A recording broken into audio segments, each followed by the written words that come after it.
Welcome back to Sunday Night in America. Senator Pat Toomey won twice statewide as a Republican in Pennsylvania, but both were tough, hard races. Now that state goes from Pat Toomey to John Fetterman, from a fiscal conservative to a liberal Democrat.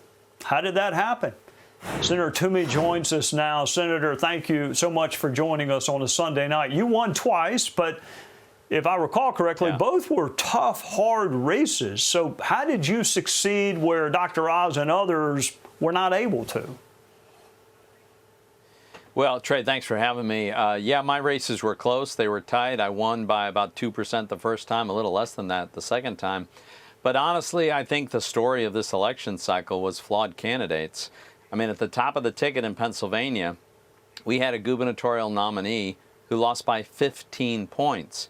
That was the worst beatdown we've had in an open seat race in Pennsylvania since the 1950s.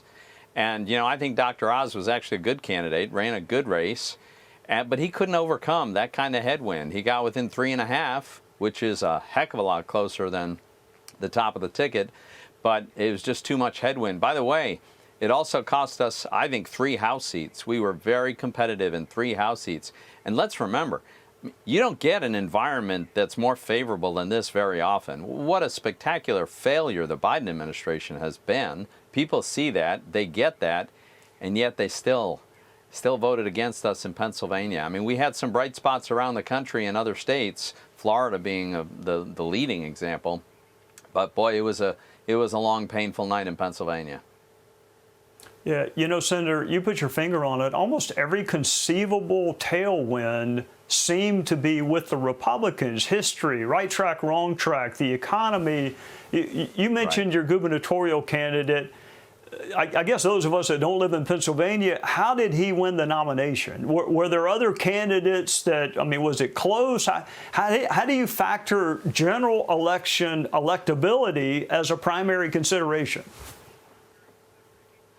Yeah, so that was not the consideration in his primary. I think most people that I talked to realized that he was a very dubious candidate for the general election. But he was perceived as being very close to Donald Trump. He had recruited school buses to go down to the January 6th rally. He had said things about how he would be able to appoint a Secretary of State with the insinuation that that would ensure that the election had the right outcome. I mean, okay, I guess that appealed to some folks. He won with a plurality. He got about 40% of the vote in the primary. But it was clear that he was going to be unelectable in the general election, and that's exactly what happened. By the way, let's be honest, we've seen this play out in other states.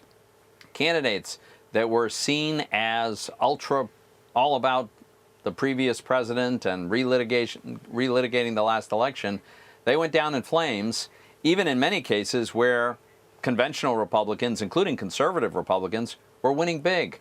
New Hampshire, Georgia, Florida. Florida, nobody went down. It was a very successful conservative who won re-election as governor. Even in Ohio, J.D. Vance managed to win. I'm glad he did, but he won by like 6 or 7 points while DeWine was winning by 25. So we've got to think about electability, credibility of candidates, and loyalty to Donald Trump is not a sufficient criteria. All right, Senator, you said Dr. Oz ran a good campaign. It was much, much closer than the gubernatorial race. But were there candidates in the Senate primary that you think may have fared better in the general election, or would the face win of the governor candidate have stopped any of the primary considerations for your seat? You know, we'll never know, of course. The primary ended up coming down really to a battle between Dr. Oz and Dave McCormick. I think Dave McCormick was also a very strong candidate, very credible guy. I think he would have run a very competitive general election race. But it's not obvious to me that he would have been able to win when the top of the ticket is losing by 15 points. It's unknowable. Again, I think the important thing is that Dr. Oz was a good candidate, ran a good race, and still came up short in a year when we should have been cleaning house. All right, before I let you go, what is you're too young to retire, but what are you going to do when you leave the Senate?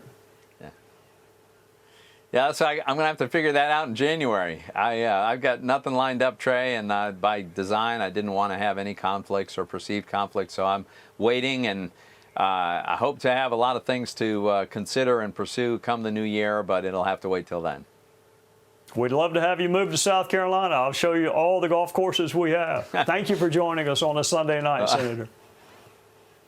Thanks for having me, Trey. Hey, Sean Hannity here. Hey, click here to subscribe to Fox News YouTube page and catch our hottest interviews and most compelling analysis. You will not get it anywhere else.